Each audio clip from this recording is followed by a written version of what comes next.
The single most critical question echoing across the globe right now is this: is the Israeli Prime Minister Benjamin Netanyahu still alive, or has he been eliminated?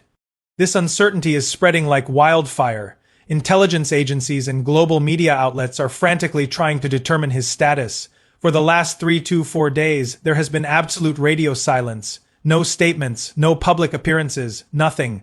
This chilling silence began the exact moment Iranian Khyber Sheikhan ballistic missiles and suicide drones directly targeted his residence.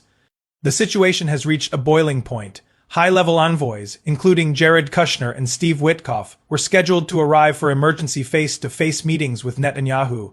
But those meetings? Abruptly cancelled. For nearly 5 days, the Prime Minister has vanished from the public eye. No social media updates, no national addresses, complete blackout.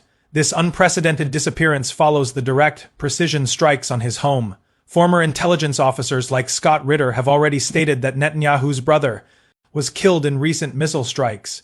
And now, the sudden cancellation of top-tier diplomatic visits, coupled with reports that a scheduled phone call with French President Emmanuel Macron was abruptly disconnected, raises terrifying questions. Is he severely wounded? Is he dead? Where is he? No one knows. What makes this even more alarming is standard protocol. Usually in times of war, leaders pre-record messages and videos to project continuity of government and prove they are alive if targeted.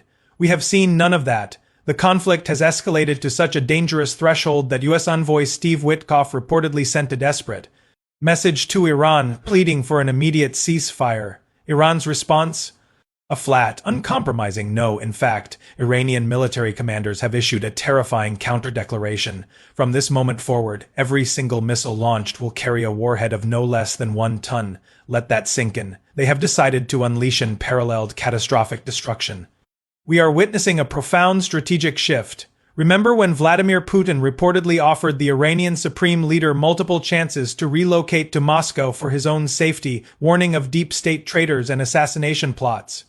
Ayatollah Ali Khamenei categorically refused to run. He knew the risks, having buried countless allies, but he understood the legacy of his position. He stayed, knowing that if he was martyred, the nation would unify, and the retaliation would be apocalyptic. Historically, when a leader of that stature is taken out, the vengeance is merciless. Unlike leaders who flee at the first sign of danger, having not left his country in nearly 40 years, he remained. Contrast that with reports of Netanyahu previously fleeing to Germany and returning, only to now vanish completely after his home was struck by advanced Iranian missiles. Are we looking at a scenario where the truth is being hidden? Just like past conflicts where the fate of captured or killed personnel is concealed for months, what is truly happening with Netanyahu right now?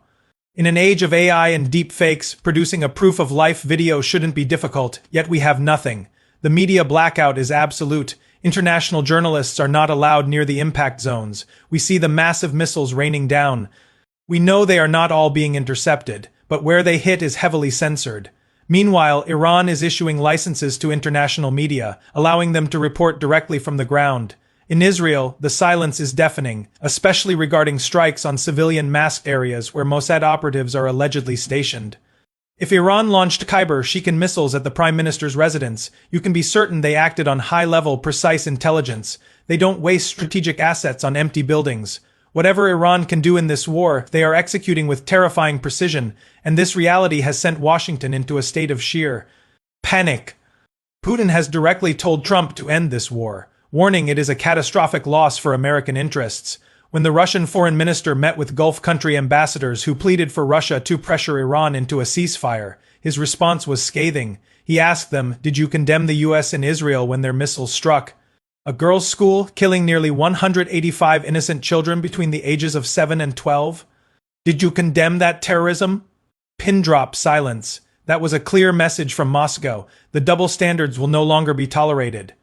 Geopolitically, the ultimate beneficiary of this chaos is Russia. With the Middle East burning and oil routes threatened, Europe is entirely at the mercy of Russian energy, and those who provided Iran with the advanced technology and precision guidance for these missiles, do you really think they will back down before achieving their strategic goals? With the Iranian leadership transitioning to Mojtaba Khamenei, the US is terrified. They had hoped the assassination of the previous leader would leave a vacuum, that the regime would crumble under fear. Instead, the exact opposite happened. The chain of command remains unbroken, and the retaliation is escalating. You cannot topple a government or force regime change simply by dropping bombs. This is why Washington is terrified. While Gulf oil faces massive disruptions, Russian oil flows freely. Europe is begging for gas. Gulf nations are now realizing that relying on the American security umbrella is a fatal mistake, recognizing that the advanced technology behind Iran's unstoppable missiles comes from Russia and China. Gulf states will inevitably pivot toward the East for their future security. They know America cannot protect them. The U.S. relationship with the Gulf is rapidly deteriorating. We are seeing us politicians like Lindsey Graham openly threatening Saudi Arabia, demanding they attack Iran. But why should Saudi Arabia fight America's war? Riyadh had no issue with Tehran.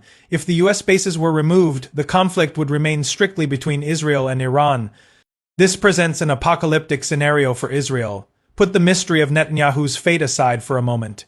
Israel is absolutely terrified that if this war escalates further, the Gulf countries might kick the U.S. military out completely to save their own economies.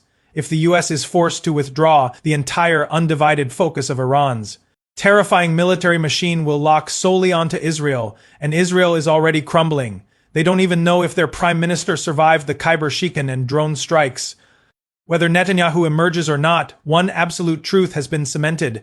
Iran has proven to be a military juggernaut that no one anticipated. The U.S. is now obsessing over how to impose even stricter sanctions, realizing that if Iran can unleash this level of catastrophic precision and raw power under heavy embargoes, what will they be capable of when those chains are broken and their oil flows freely? This terrifying realization is exactly why the United States is currently staring into the abyss of a historic global fallout. If you want to stay ahead of the narrative and get the real geopolitical analysis they won't show you on TV, make sure you hit that subscribe button, follow this channel, and drop your thoughts in the comments below.